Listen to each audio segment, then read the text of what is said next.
of women that Bill Clinton has probably spoken bad words about, and the many women that he has assaulted.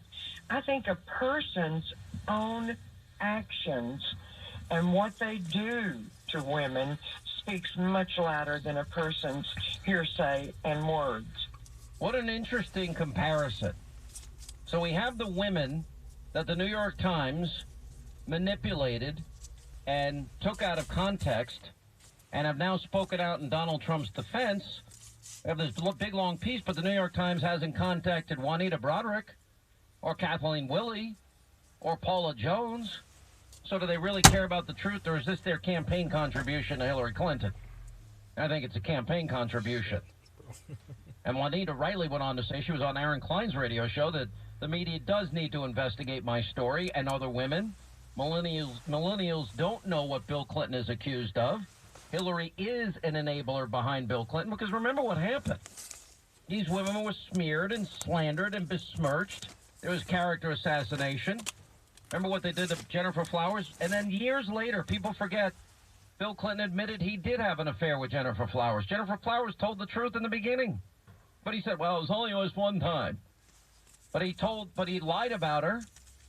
Remember the whole comment by James Carville, well, you drag $1 through a trailer park, talking about Paula Jones. She won her case.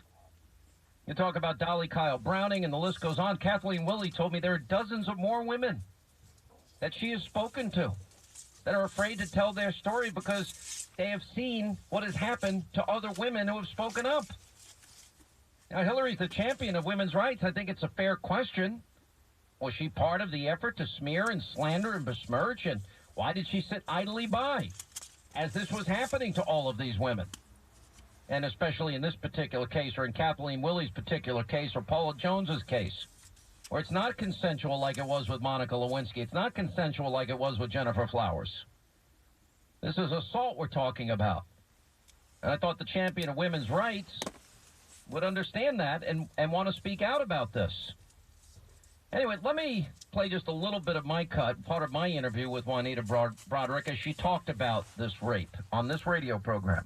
While I was getting ready to go down, he called my room and he said, there's too many people down here and reporters. He said, can we just have coffee in your room? Which I ordered coffee to the room, and I was a little hesitant, but I thought, this is the Attorney General of the state of Arkansas.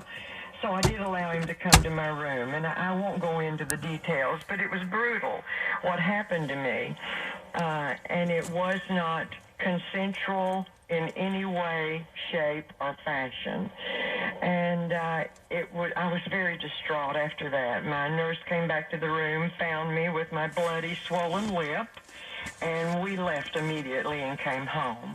And after he assaulted you, when I interviewed you the first time, he said well, I'll let you say what he said to you. I mean, it's shocking.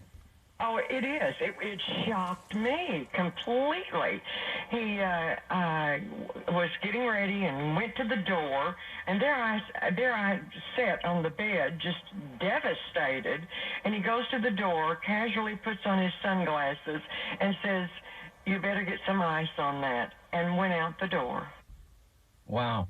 She also went on to tell a story how Hillary Clinton apparently knew about it. Is the media going to call her? New York Times calling her? They're going to try and save their reputation?